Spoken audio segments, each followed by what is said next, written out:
yeah, no, I'm fine. And then, after I get a couple drinks in me, just being like, oh, my life is going to end. I don't know what to do, because the majority of my life revolved around athletics, revolved around being on a tight schedule, revolved around that. And to let that go and it essentially be gone in one fell swoop, I took that pretty hard. And it took me years to kind of get over that. Hey there, high performers. This is Dr. Josh Funk. In this podcast, I will be interviewing people from the sports and business world who have experienced hardship and come out on top.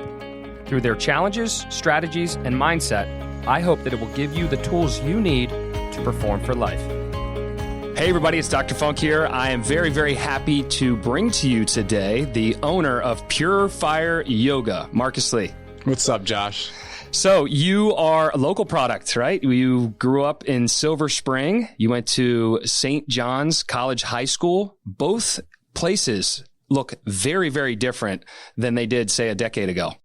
They sure do. We were just rapping about this earlier. I actually walked on campus maybe about a couple months ago and just explored. And I was like, it looks the same. Like the bones of it looks the same, but they're adding on new buildings. They have a new field. The football team, I used to play football back then for St. John's, and the powerhouse that they are right now is unbelievable. So more power to them. Yeah, that Under Armour Kevin Plant connection probably helped out just a little bit. Oh, for sure. Right? Yeah. I don't even think we were Under Armour when I was playing. I think we were like Russell Athletics, and then like the year I left, we turned into Under Armour. I was like, what is this? Yeah, that's kind of crazy. And for you, I mean, football to yoga, I think that's probably a unique story in itself. I don't see a whole lot of people in the yoga space who maybe have the muscularity you do. What was your path from football at a young age? And did you have any exposure with yoga when you were in high school playing at St. John's or in college playing at Towson? No, I found yoga when I was a senior in college. No, I didn't even know that yoga existed when I was in high school. I heard a little bit about it in college. And at the time, I was training for the NFL. I like to think I had a decent shot at going pro. So at the end of my my senior year, season's over, we're training, and a couple of teammates of mine were like, hey, let's do this yoga thing. And I've always been curious about it. I've always wanted to do something that, pushed me in a better direction to perform better.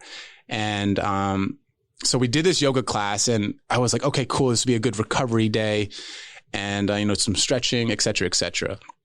So we get in the class is packed. It's like a 90-minute class is packed. And packed meaning, let me define that, mat to mat. There's probably, if I were to guess, there's probably like 40, 50 people in class putting their mats super close, like an inch apart, and it's hot. And I'm like, okay, this is a little different, like, whatever. And in the first 5 minutes of class, I literally thought I was going to die. I was in a down dog. We start off in child's pose, and we move to a down dog. Now I know this is called like an integration series. And for the first down dog, I just remember like being like, okay, this is fine for like 5 seconds. But as, the poses continue to be held, and I was asked to breathe, like I was struggling. And, fast forward, like I kind of flopped around in class, didn't know what to do. And we ended this pose called Shavasana. And what's really cool about that is you're laying on your back. And I was like, yes, I made it. I didn't leave the room. My mat is filled with sweat. And I was like, okay, cool. That was awesome. And then I walked out and went about my day. And what really kind of hooked me was the very next day. The very next day, I felt like my body was dipped in the fountain of youth. I can move my body. The injuries didn't feel like they were. I just felt healed in a way that I'd never felt before in my life. So I was like, oh, I'm on to something. And then I went to my training the next day, and I was just throwing up like just crazy weight. And I'm like, I feel amazing. And that's kind of what hooked me. I really did it for the results I received when I did it, consistently did it. And football and yoga, I mean, they seem like really, really big contrasts. And I know you mentioned yoga as a recovery method, but how was football, or I should say, what was football to you that maybe yoga kind of exposed certain things? I mean, when I think of football, I think of a much more like extroverted environment, very, very physical, a lot of, bravado, a lot of bumps, bruises, a lot of more explosive movements. And then you have something that almost seems like the opposite. What was it like to kind of go back and forth between those two different environments?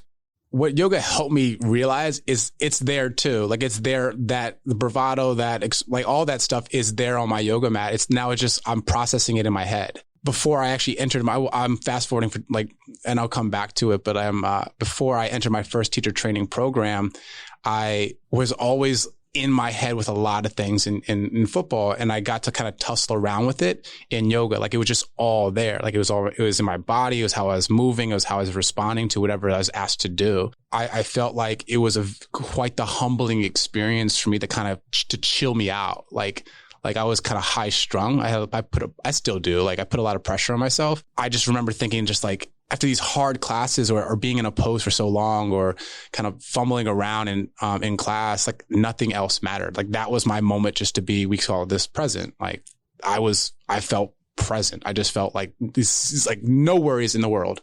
Yeah. I mean, I can only speak from my personal experience with yoga, but like sitting there and it's quiet, right? You're on your mat by yourself. You're embracing your own personal struggle with a position that you might be in at that given moment. You might be processing something that happened throughout the course of the week. Could be professionally, it could be personally. The word mindfulness always comes up. And then there's that mind-body connection, right? You're recognizing certain things you've never recognized before. You're tying in certain feelings in terms of certain muscles. How do you feel like that would help kind of support a foundation for maybe youth athletes out there, high school athletes out there that maybe haven't been exposed to yoga, that might view some of the stereotypes of yoga and not seeing it being as something that really is extremely challenging and not only beneficial for physical health, but also their mental health as well? Well, I'll dive into the physical aspect first, because I think that's a lot. That's the element that a lot of people hold on to. It's something tangible that they can then take with them, because if it's physically happening to, let's say me, I can point to it. Like if I feel, my back tight and then now my back being loose, like I'm like, okay, I can put the pieces together. So from a physical standpoint, I think a lot of people and younger athletes could benefit from the yoga practice is just injury prevention, being able to move. I cannot believe how tight and stiff I was, and I was able to do the things I was able to do. I look back on this stuff right now and I'm like, if I had the yoga practice and maybe able to move my body how I can move it now with the same strength I had then, like I feel like I would be unstoppable. Like give me another season, please. Oh my God. Like OBJ. Oh, right? like just one more season. I was actually in Baltimore a couple of weeks ago, and every year we have this Towson football alumni weekend, and the head coach was there, and he was like, "Oh, Marcus, you look good." And I was like, "Coach, I just want one series." And he was like, "You look great, man. I'll give you an entire half." And I go, "Well, I appreciate that. Like, I'll take that." So no, injury prevention. I also think to as far as the mental aspect, having an edge. I think a lot of the game is mental. The physical aspect, there's a team around people to build them up to physically handle the volume, the load, the impact, whatever. And the coaches do a great job, I think, getting people's mindset together. I think yoga is a way, another avenue that people can use and just be quiet, and also like deal with quiet and steer people's attention to what they want their attention to be on. So you got exposed to yoga. You're realizing all of the different benefits of what it can provide you. You're going through tryouts with regards to NFL, CFL, and like many athletes realize, right? This is ending for me. What was that transition like when you recognized that sports maybe weren't going to become as significant part of your life anymore? Your playing career was over. It was hard. My physical body could still play, but nobody picked me up. I remember this like quite clear. The day I decided to quote unquote hang up my cleats, I called two buddies of mine and I was like, meet me at this bar.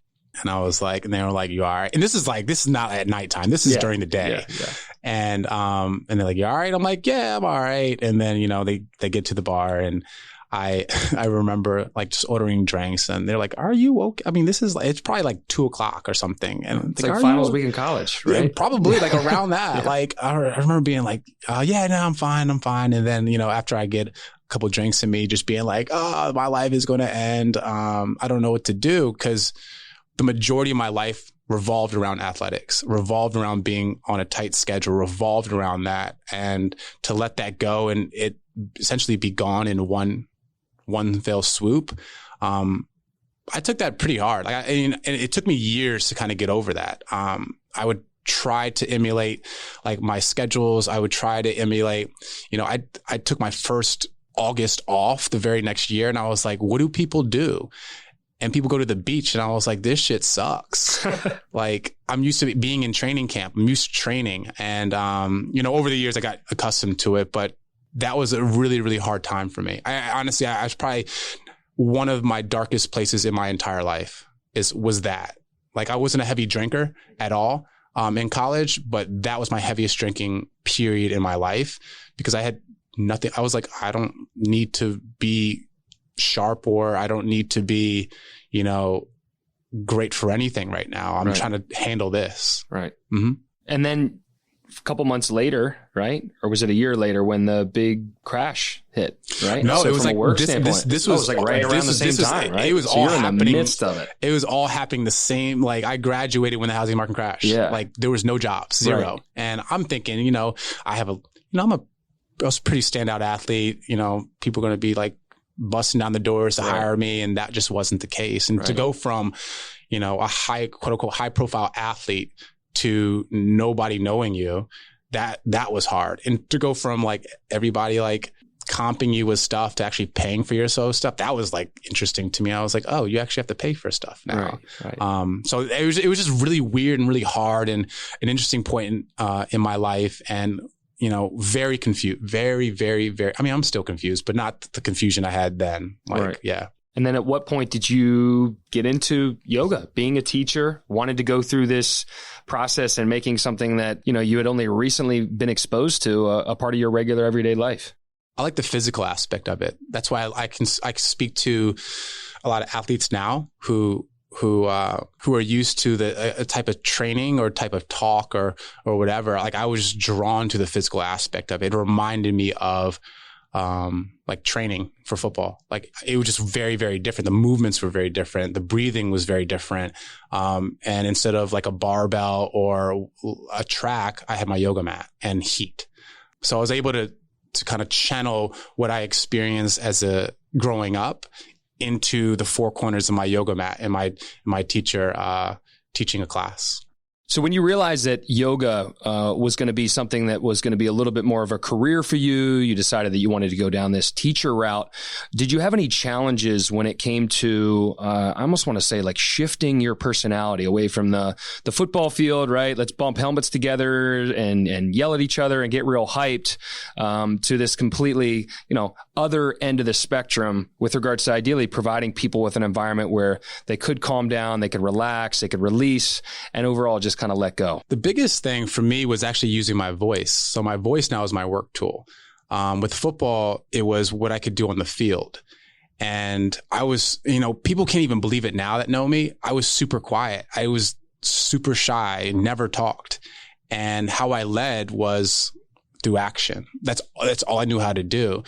And, thank goodness I was a pretty decent athlete that people listened to me when I did speak up. Actually, that's part of my feedback a while back. A friend of mine was like, Marcus, the team will listen to you. You just got to speak up, and when you speak, because you don't speak very often, they listen. And I didn't hear that. I didn't see that. So it was good to hear that. And with yoga, in all these trainings, I had to kind of come out of my shell and figure out a way what my voice was, how to use it, and be confident in being able to use it. So that was the biggest, oh my God, if I had recordings of my classes, my first year, second year, fifth year, or even last year, I'd probably cringe. And 5-10 years from now, because I have a podcast myself, I'll listen to my classes and cringe. I'm like, this is terrible. So I'm always refining, learning how to better communicate with people just through my voice. Yeah. And I can definitely appreciate that, just transition, right? In terms of your ability to communicate with people effectively, ideally leave them with the kind of experience that they're looking for. Eventually you transitioned, your voice with a class of people to eventually your voice within your own company.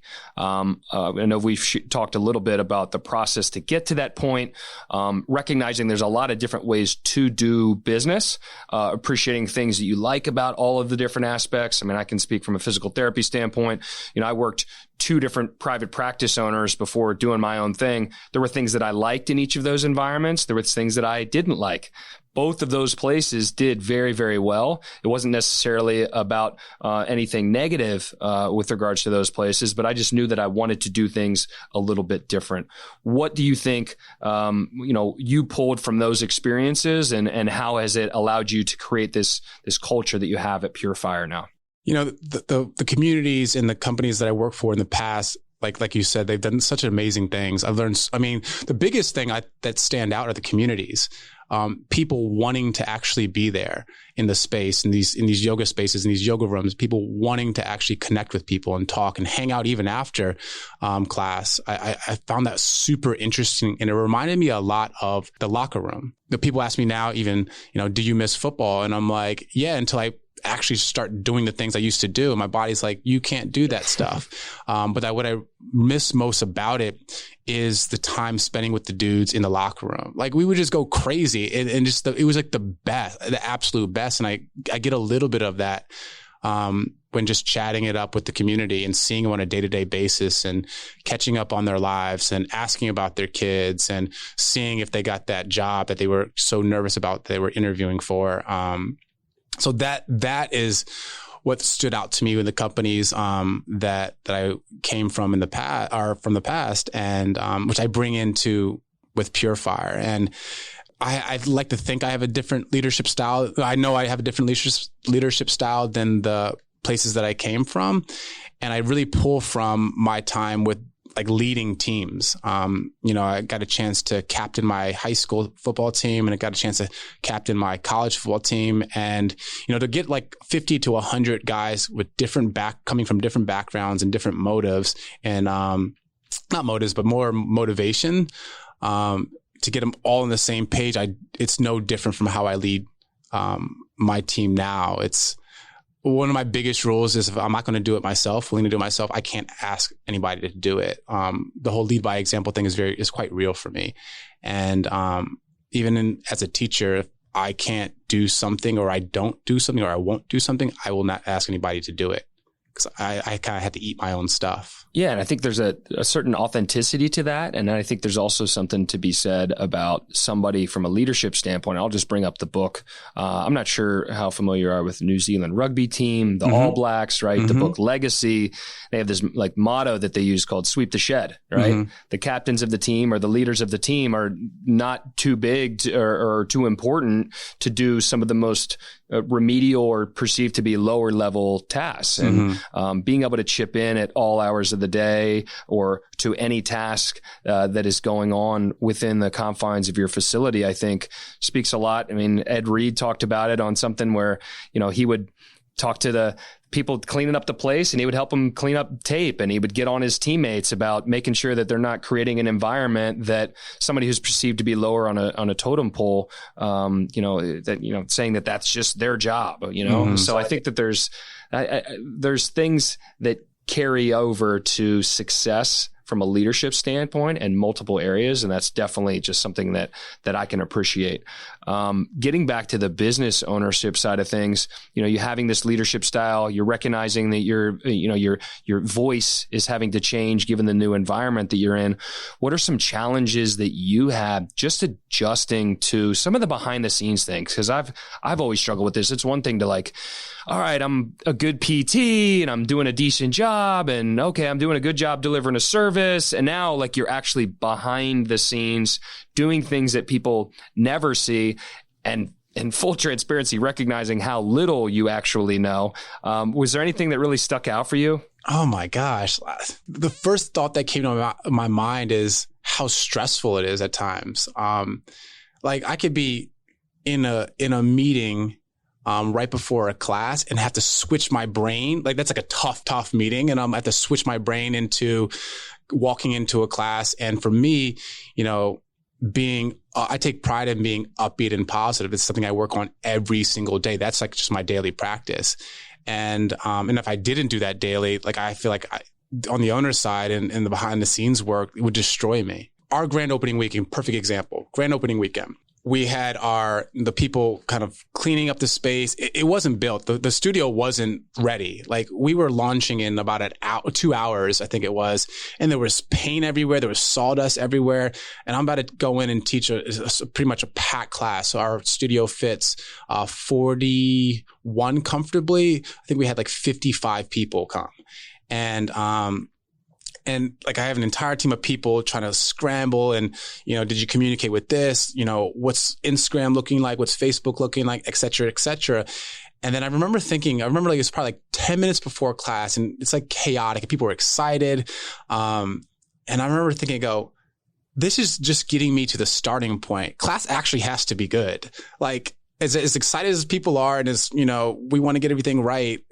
Class has to start. And if class isn't good, then people are like, okay, that's cool. And we won't come back. So I actually experienced that not often, but often enough to be like, it's now a muscle that I'm used to where I'm continue to get better at switching my gear from hard conversation to teaching. Now from teaching to like strategically planning and from there to another hard conversation or, uplifting, like whatever that stuff is, like it's opened my eyes and thank goodness it's for football, the training styles that I love, and keeping my my mental health strong. Like, I practice pretty much every day. I also CrossFit myself. That's like kind of like my happy place. And I train myself to be able to respond accordingly when I viscerally feel anxious, scared, I don't know, like I am able to practice those feelings when I'm, I don't know, doing a mile run or a back bend. I hate back bends, but I do them anyway because it brings up a lot for me. Yeah. I mean, some of that, right? Just the compartmentalization of like your different sectors, your areas of work. Like sometimes, I remember just the beginning, like you're with a PT, then you're doing customer service, and then you're going out and doing networking. And like you have all of these different like faces and stuff that you need to put on and recognize how you're coming off. And it was very, very, very challenging. You recognize certain things that also work for you very, very well, like the concept of pattern recognition, right? Mm-hmm. I think there's something to be said about somebody who's aware enough to recognize when they need certain things. You mentioned, whether that's CrossFit or running or yoga. Is there anything that you find yourself still working on a little bit? Maybe a pattern that is still challenging for you. Maybe it comes across as something that's easy, but you have to be intentional about it. Patience, 100,000%. I think people think I'm super patient. I would have guessed that, to be quite honest. And I'm sped up in my brain even right now. Like I'm already on to the next thing. And I think it has a lot to do with me juggling a number of things at one time. It's being able to, I take, pride in being able to actively listen to people without a response. Like if it needs a response, great, it's there. And if it doesn't need a response, great, we did a great thing today or whatever it is. But it's 100% patience. Like now that I was, as you were talking earlier, I was like, emails are really challenging for me because now people can go in from email, DM, text, Facebook message, like, podcast. Like it's coming at me at all angles, which I really love and appreciate because I've asked for it. I'm an introvert. So like at the end of the day, I'm like, everyone leave me alone. I need to like go into a cocoon right now and recharge. And sometimes I train by myself a lot and that's my way to recharge. But yeah, like that's super stressful to me. So patience is a huge, huge, huge thing. It's just slowing me down, which why I think the yoga practice resonates with me so much because and these type of complex or simple movement and complex movements with like CrossFit is if I don't pay attention, I will injure myself. So if I don't want any injury or any problems longer term, pay attention. It's interesting you bring up the concept of introvertedness, and I don't remember which book it is offhand. I can remember what I took from the book, and I'll probably end up posting it in the show notes. But like, I would identify a little bit more as an extrovert. I enjoy bigger groups, social gatherings, but I have gotten so much better at recognizing when I need introvertedness in order to get back to baseline, because I am impatient. I'm also, I definitely have a tendency to just get overall just too excited, almost to the point where I even recognize like I almost get irritable, and then you talk about these situations where you're viewed as being always available. And I would hate to complain about that because much like I saw a friend of mine, Danny Ferrari, posted the other day, he's like, don't forget when you were struggling to eat, right? Now that you have a full plate. Right. So just keeping that perspective, but it doesn't make it any easier in terms of recognizing the flow. And we keep talking about this spectrum of like football to yoga, but then the spectrum of introverted to extrovertedness and recognizing when you need it. And I never would have guessed that you were an introvert either, to be quite honest. I can be extroverted. Yeah. I think it's a skill set that I've learned with, back in my playing football days. Right. And it's a skill set that I've learned to do quite well in. And, but at the end of the day, I recharge it. Like people, I think who would view my not personal life, but like my life outside of the yoga studio would probably laugh, and it's comical because I don't do anything. I don't do much. I literally recharge. There's times where I walk into my place and go face down on my couch, and then I'm out. Like I'm just destroyed from the day. And I don't complain about it because I've asked for it. It's also figuring out and navigating how I can actually manage this. So I don't burn out from it. Like, as much as I think I can lift up a room, I can also certainly tear down a room too, just off of what I put out in my energy. Yeah. And it's interesting you talking about just the accumulation of a day and how that can just weigh on people. I think it ties in perfectly to what we're dealing with right now, just the public health situation.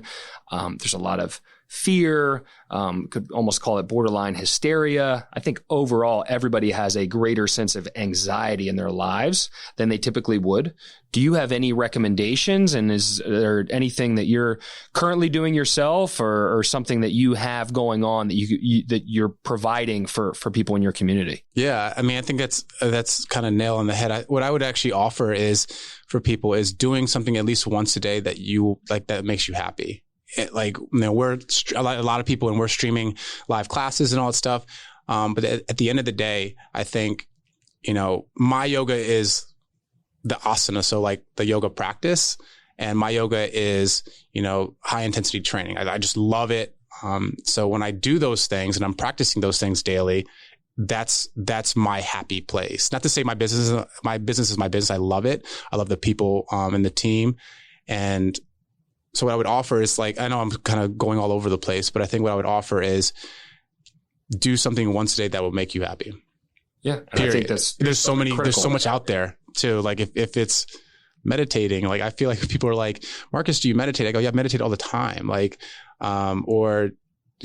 you travel, do you practice yoga? And like, sometimes I do, sometimes I don't, but it's really whatever I want to do that will make me happy that day, I'm going to schedule time to do. Right. And being intentional about your day, right? Actually planning your day out, recognizing what you're doing. I think I'm guilty sometimes of just being so focused on task completion that I don't actually sit back and go, how am I feeling? What do I need to be doing today? And for me, I've recognized at this point, it's some kind of physical practice in the morning. If I get it out of the way, my day is just so much better. Yeah. Have you ever heard that thing that's saying it's like we're doing a whole bunch what is it? We're doing a whole bunch of stuff, but not really doing anything. Yeah. Like when I think of I'm like, gosh, darn it. Checkbox. Yeah, right? I got this done. I got this done. And I was running around here. And I'm like, there's times I'm at home and I think about what just happened on my day. And I'm like, I didn't really do anything. Like, Yeah, I answered emails. Yeah, I answered yeah, I taught. Yeah, we had great meetings and all stuff. But what do we actually do? What impact did we actually have? And, I catch myself with that stuff, and I'm really interested of how I can continue, how the team can continue, and how we can, as a community, continue to provide value to people. Yeah, no, I agree. I mean, speaking of doing things, I mean, what are you currently working on? What is Pure Fire working towards right now? Well, we're currently closed because of what's going on right now. But the big thing for us is staying in contact with our community. So we're live streaming classes, and that's really exciting. And we're getting a lot of positive feedback from that. But at the end of the year, Pure Fires will move. We'll move locations. So we'll come out of the current location where we are right now and into, I would say, our home, our actual home. My business partner and I would kind of like not laugh at it, but like where we joke in a way where it's like, this is concept space. This like, we didn't really know what we had. And the communities continue to prove in like, this can exist. This needs to exist. And what's really cool is to be able to go into a bigger space in a matter of being in 2 years of business. And I think so. That's feels good, doesn't it? Oh my gosh, that's primarily what we're up to. And it's like even like in meetings like that, and like that's stressful in itself. But that's something we're really interested in. We're really excited about diving into. We're getting our teacher training program up very soon, and really, I want to be able to work with. I joke with my team. And actually, I don't joke. This is actually something I 1,000% believe in. Is I believe that we have the best teaching team in the DMV area. Period. There's a lot of great teachers out there. I think we work as a unit, and it's probably from past experiences of leading teams and working with teams at high levels. And I'm like, if you can't rock with us, and if you don't enjoy working with us or enjoy being around us, that's a problem for us. Like, we want to be able to be around you, because the team just hangs out. Like I have to kick them out sometimes. I'm like, leave. I want to go home. So yeah, like I think that's part of there's a lot of things, but like that's the main things that what we're up to. New space, streaming classes, trying to stay engaged with the community, and our teacher training program. You remind me of the days where we were in our startup space. So I remember that process, just the timeline, and just being we were in a 1,200 square foot space. And then you just get to a point where you're like, wow, this is actually like working. People actually like this. Okay. How cool is that? Do something. It's like the work, a lot of behind the scenes work is actually working, and it's happening live in front of my face. Right. So that's a pretty cool feeling. No, it's awesome. So where can people connect with you? What is the best platform to reach you, follow you, connect with you? The best platform is, I would say, Instagram. Marcus Lee Yogi, Marcus Lee Yogi, YOGI. DM me, follow me, drop a comment in one of my posts. I'll follow you back. So that's probably the best platform to reach me at. All right. Well, thanks, Marcus. I appreciate you coming on today. And hopefully we're out of this whole public health thing pretty soon. You're the man, Josh. Thanks for having me. Thank you for listening to the High Performers Podcast. We want to encourage you to join the conversation, access the show notes, and catch our latest episodes on the website. Please head to highperformerspodcast.com. And if you enjoyed the podcast, we'd love for you to subscribe, rate, and give us a review on Apple Podcasts. Until next time, thanks again for listening.